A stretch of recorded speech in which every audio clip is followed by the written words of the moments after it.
Hi, നമസ്കാരം. ഷാഫി. 2 ദിവസം കൂടി കഴിഞ്ഞ് കഴിഞ്ഞാല് ഈ ഒരു 2025 പകുതി കഴിയാണ്. അതായത് 6 മാസമാകുകയാണ്. 180 ദിവസം അല്ലെങ്കിൽ 2 ക്വാർട്ടർ. ബിസിനസ്സുകളെ സംബന്ധിച്ച് പറഞ്ഞു കഴിഞ്ഞാൽ MNC-കളൊക്കെ പറയുന്ന ഒരു സംഭവമുണ്ട്. എനിക്ക് 2 വർഷമാണ് 2 ക്വാർട്ടർ എന്ന് പറഞ്ഞു കഴിഞ്ഞാൽ. അപ്പൊ നിങ്ങളെ ശ്രദ്ധിച്ചിട്ടുണ്ടാവും, പല വലിയ കമ്പനികളുടെയും ഒക്കെ ഫിനാൻഷ്യൽ റിസൾട്ട്സ് അവർ പ്രസിദ്ധീകരിക്കുന്നത്. അതായത് ക്വാർട്ടർലി ഫിനാൻഷ്യൽ റിസൾട്ട്സ് എന്ന് പറഞ്ഞിട്ട്. കാരണം അവർക്ക് കുറെ കാര്യങ്ങൾ ചെയ്യാനുണ്ട്, അല്ലെങ്കിൽ കുറെ പ്ലാനുകളും കാര്യങ്ങളും തന്നെ. അത് അവരൊരു ക്വാർട്ടർലി ബേസ്ഡ് ഒക്കെ ആയിട്ടാണ് അവർ ചെയ്യുക. അപ്പൊ അത്രയും ഇമ്പോർട്ടന്റ് ഉണ്ട് ഈ ഒരു ക്വാർട്ടർ എന്ന് പറയുന്ന ഒരു സംഭവം. അപ്പൊ നമ്മള് ഒരു വർഷത്തിന്റെ പകുതി കഴിയാൻ പോവുകയാണ്. ഇനിയും 6 മാസം ഉണ്ട്. ഈ ഒരു വർഷം തുടങ്ങുമ്പോൾ കുറെ അധികം പ്രതീക്ഷകൾ വെച്ചിട്ടുണ്ടാവും, കുറെ പ്ലാനുകൾ ചെയ്തിട്ടുണ്ടാവും, കുറെ ന്യൂ ഇയർ റെസൊല്യൂഷൻസ് എന്നുള്ള രൂപത്തിൽ നമ്മൾ ചെയ്തിട്ടുണ്ടാവും. കുറച്ച് ദിവസം ചെയ്തിട്ടുണ്ടാവും, പിന്നെ അത് അവിടെ ഇട്ടിട്ടുണ്ടാവും മിക്ക ആളുകളും. അപ്പോൾ ഇതിനപ്പുറം നമുക്ക് എന്ത് ഗ്രോത്ത് ഉണ്ടായി, നമ്മള് ബിസിനസ് പരമായിട്ടും പേഴ്സണൽ പരമായിട്ടും എന്തൊക്കെ കാര്യങ്ങൾ ചെയ്തു, എവിടെയെങ്കിലും എന്തെങ്കിലും ഡെവലപ്മെന്റ്സ് ഒക്കെ ഉണ്ടായോ, ബിസിനസ്സിൽ എന്തെങ്കിലും ഡെവലപ്മെന്റ്സ് ഉണ്ടായോ, പ്രത്യേകിച്ച് നിങ്ങളെ സെയിൽസിൽ അല്ലെങ്കിൽ മാർക്കറ്റിംഗിൽ നിങ്ങൾ എന്തൊക്കെ ചെയ്തു, ശരിയായ രൂപത്തിൽ കണ്ടന്റുകൾ ചെയ്യുന്നുണ്ടോ, ശരിയായ രൂപത്തിൽ അഡ്വർടൈസ്മെന്റ് ചെയ്യുന്നുണ്ടോ, അതിന് റിസൾട്ട് കിട്ടുന്നുണ്ടോ ഒന്ന് ആലോചിച്ച് നോക്കുക. എനിക്കുണ്ടായിട്ട് ഡെവലപ്മെന്റ്സ് ഞാൻ പറയാം. എനിക്ക് എന്റെ പേഴ്സണൽ ആയിട്ടും അതുപോലെ എന്റെ കമ്മ്യൂണിറ്റി മെമ്പേഴ്സും, എന്റെ പ്രീമിയം കമ്മ്യൂണിറ്റി മെമ്പേഴ്സും ഉണ്ട്. അവർക്ക് പല വീഡിയോസ് നിങ്ങൾ കണ്ടിട്ടുണ്ടാവാം.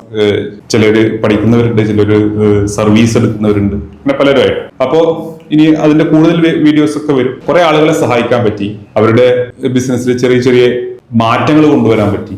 സ്വാഭാവികമായിട്ടും എനിക്കും ഗ്രോത്ത് ഉണ്ടായി, പേഴ്സണലായിട്ടും ഫൈനാൻഷ്യലായിട്ടും, അതുപോലെ തന്നെ ബിസിനസ് പരമായിട്ടൊക്കെ. ഞാൻ എന്റെ മാർക്കറ്റിംഗ് നന്നായിട്ട് ചെയ്തു കൊണ്ടുപോകുന്നുണ്ട്. നല്ല രൂപത്തിൽ കണ്ടന്റുകൾ ചെയ്യാനും ആഡുകൾ നല്ല രൂപത്തിൽ ചെയ്യാനൊക്കെ ഈ ഒരു വർഷം നന്നായിട്ട് ഇതുവരെ യൂട്ടിലൈസ് ചെയ്യാൻ പറ്റി. അപ്പോ ഇതൊക്കെ നമുക്ക് സാധ്യമാണെന്ന് വെച്ചാൽ നമ്മൾ ആദ്യം ഒരു പ്ലാൻ ചെയ്യണം, ഒരു മോട്ടിവേഷൻ വേണം, ഒരു കാര്യം വേണം. കൂടാതെ നമുക്ക് ഇത് വേണം, ഒരു അക്കൗണ്ടബിലിറ്റി പാർട്ണർ എന്ന് പറയും.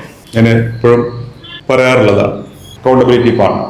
നമ്മളെ നമ്മളെ ഗോൾസ് അവ സെറ്റ് ചെയ്തുകൊണ്ട് കാര്യമില്ല, അതിന് നിരന്തരം വർക്ക് ചെയ്യണം. അതിന് ഇടക്ക് നമുക്ക് എന്തോണം, കുറെ മടി തോന്നാം, അല്ലെങ്കിൽ മോട്ടിവേഷൻ കുറവ് തോന്നാം, അല്ലെങ്കിൽ നമുക്ക് ചെയ്യാൻ പറ്റാത്ത കുറെ കാര്യങ്ങളൊക്കെ ഉണ്ടാവും. അപ്പൊ അതിനെ നമ്മളെ ഇൻസ്പയർ ചെയ്യാൻ, ആ കാര്യങ്ങൾ ചെയ്തോ ഇല്ലേ, എന്തുകൊണ്ട് ചെയ്തില്ല, അല്ലെങ്കിൽ അത് ചെയ്യാൻ നമ്മളെ പ്രേരിപ്പിക്കുകയും നിർബന്ധിക്കുകയും ഒക്കെ ചെയ്യുന്ന ഒരാൾ നമുക്കുണ്ടെങ്കിൽ വളരെ ഈസി ആയിട്ട് നമുക്ക് പോകാൻ പറ്റും. ഇതൊരു ഗ്ലോബലി പറയുന്ന ഒരു കാര്യമാണ്, അക്കൗണ്ടബിലിറ്റി പാർട്ണർ എന്നുള്ളത്. അത് പ്രൊഫഷണൽ ലൈഫ് ആണെങ്കിലും പേഴ്സണൽ ലൈഫ് ആണെങ്കിലും ബിസിനസ് ലൈഫ് ആണെങ്കിലും എന്തിനാണെങ്കിലും ഈ ഒരാള് നമ്മുടെ കൂടെ ഉണ്ടെങ്കിൽ നമുക്ക് വളരെയധികം മുന്നേറാൻ പറ്റും. അപ്പോ ഇതുപോലെ ഇന്ന് എല്ലാവർക്കും ഒരാൾ അത്യാവശ്യമാണ്. കാരണം എല്ലാവർക്കും മെന്റൽ സ്ട്രെസ്സും കാര്യങ്ങളും അതും ഇതെല്ലാം ഉണ്ടാവും, പേഴ്സണലായിട്ടും ബിസിനസ് പരമായിട്ടൊക്കെ. ഇപ്പൊ എല്ലാ കാര്യങ്ങളും ഓർത്തിരിക്കാനോ അല്ലെങ്കിൽ എല്ലാത്തിന്റെ പുറകെ പോകാനോ അല്ലെങ്കിൽ അങ്ങനത്തെ ഇതിനൊന്നും സമയം ഉണ്ടായിക്കൊള്ളുന്നില്ല.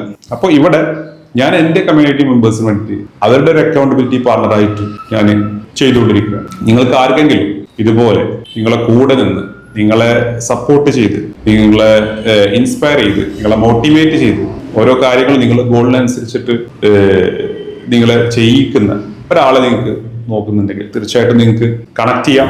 റിസൾട്ട് ഫോക്കസ്ഡ് ആയിട്ടുള്ള കാര്യങ്ങളാണ് നമ്മൾ എപ്പോഴും ഡിസ്കസ് ചെയ്യുന്നത്. അപ്പോൾ അതിൽ കുറെ കാര്യങ്ങൾ വരും. അപ്പോൾ ഒരു മാറ്റത്തിന് നിങ്ങൾ തയ്യാറാണെങ്കിൽ തീർച്ചയായിട്ടും നിങ്ങളെ ഞാൻ വെൽക്കം ചെയ്യുന്നു. നിങ്ങൾക്ക് കുറെ കാര്യങ്ങൾ എനിക്ക് തരാൻ പറ്റും, കുറെ കാര്യങ്ങൾ നിങ്ങൾക്ക് പഠിക്കാൻ പറ്റും. അപ്പോൾ കണക്ട് ചെയ്യാം. Thank you.